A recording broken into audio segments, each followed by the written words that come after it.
Hi guys! Welcome back to Master Che. Today, magluluto po tayo ng isang all-time favorite pasta. But before that, please don't forget to like and subscribe.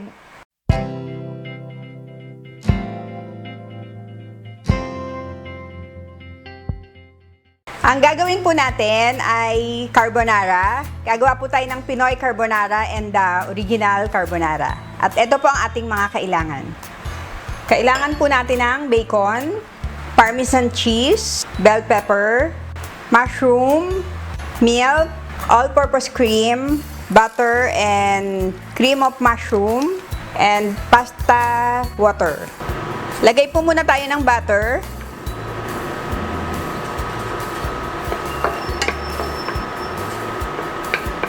Add na po natin ang bacon. Iba-brown lang po muna natin ang ating bacon. Habang niluluto po natin ang bacon, gawin muna natin ang ating cream of mushroom. Lagyan lang natin siya ng pasta water.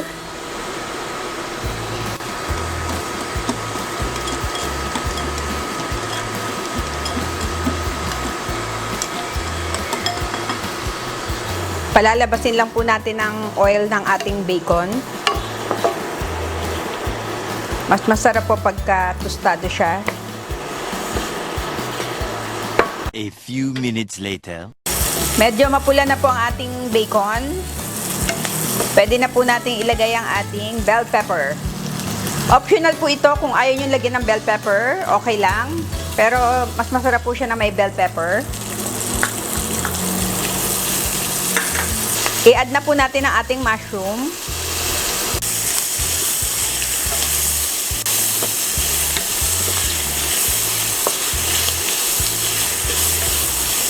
Lagay na rin natin ang ating cream of mushroom.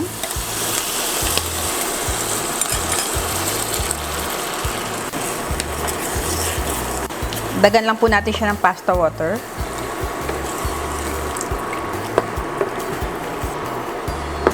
Pwede nyo rin pong gamitin yung cream of mushroom sa lata kung gusto nyo.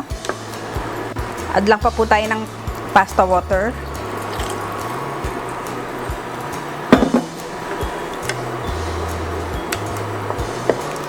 Yung pasta water po natin, tatantyahin nyo lang po yung lapot ng ating cream of mushroom. Tapos pwede nyo po siyang dagdagan ng pasta water kung kulang pa siya. Simmer lang po natin ng mga 5 minutes. And then i-add na po natin ang ating milk and all-purpose cream. 5 minutes later. Ayan, kumukulo na po. I-add na natin ang ating milk.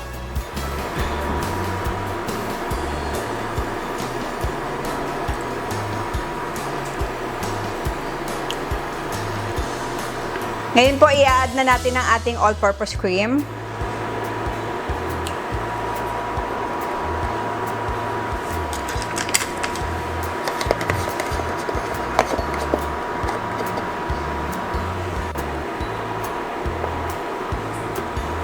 Lagyan lang po natin ng pepper.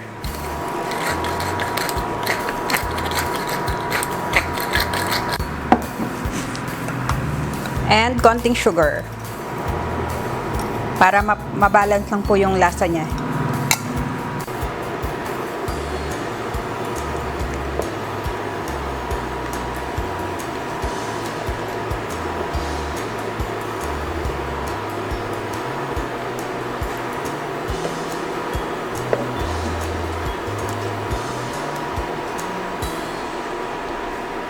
Tikman lang po natin ang ating carbonara.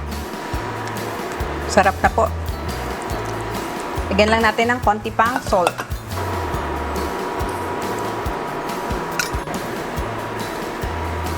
And lalagyan ko rin po ng konting Parmesan cheese para po talagang creamy na ang ating Pinoy carbonara.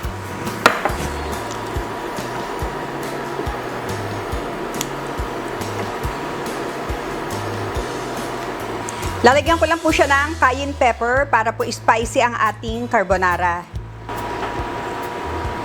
Optional po ito kung ayaw nyo ng maanghang.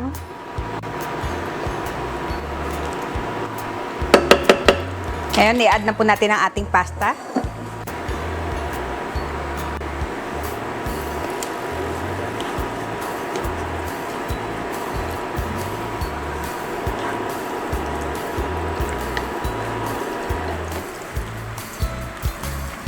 Ayan, magpi-plate na po tayo.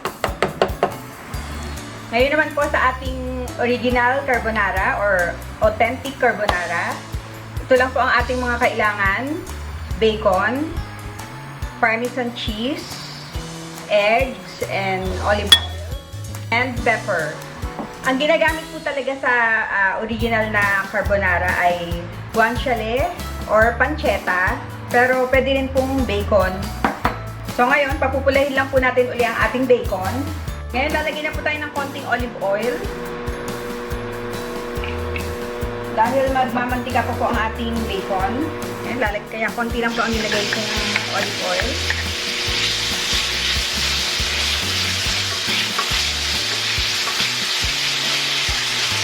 Papupulahin lang po natin siya ulit. At habang hinihintay po natin siyang pumula, gawin lang po natin ang ating sauce para sa ating original na carbonara.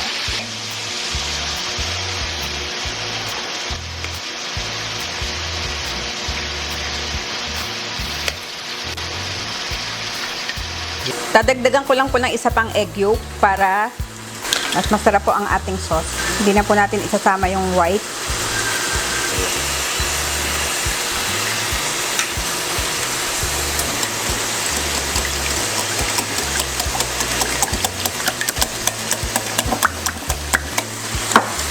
Then, lagay po natin ang ating parmesan cheese. Pwede rin po kayong gumamit ng pecorino cheese or cheddar cheese, kung ano pong prefer nyong cheese. Pero ang original po na ginagamit ay parmesan or pecorino. Mix lang po natin siya maigi.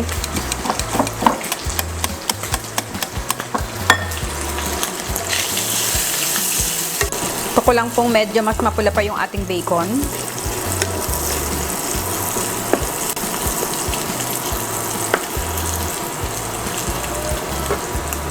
Lagay na po natin ang ating pasta.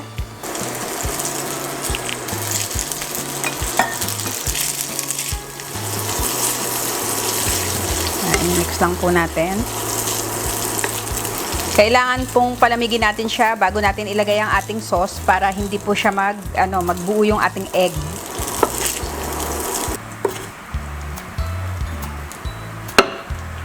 Lalagay na po natin ang ating sauce.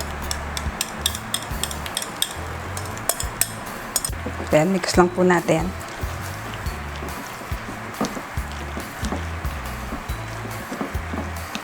Lagyan lang po natin ng pepper.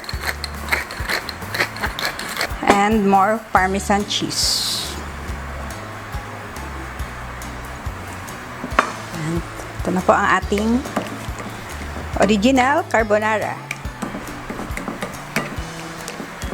Ito na po ang ating carbonara, ating Pinoy carbonara, and ating original na carbonara. Ngayon po, tititikman na natin siya. Bago ko po siya tikman, gusto ko lang pong batiin ang aking Lola Josephine Capistrano ng Happy Weekend. At ang buong Capistrano family. Miss na miss ko na kayo, guys. Tikman lang po natin siya.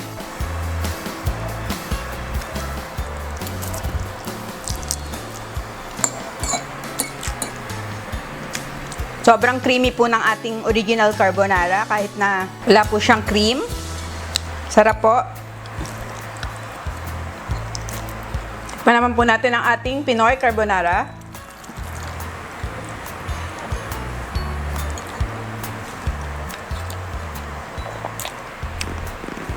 Sobrang nagko-complement yung cayenne pepper sa ating Pinoy carbonara. Sobrang sarap po niya. Sana po subukan niyo po siyang lutuin sa inyong mga tahanan. Gusto ko rin pong batiin ang aking Tita Rina Ong ng happy birthday. Please don't forget to like and subscribe. God bless you all and see you again next time.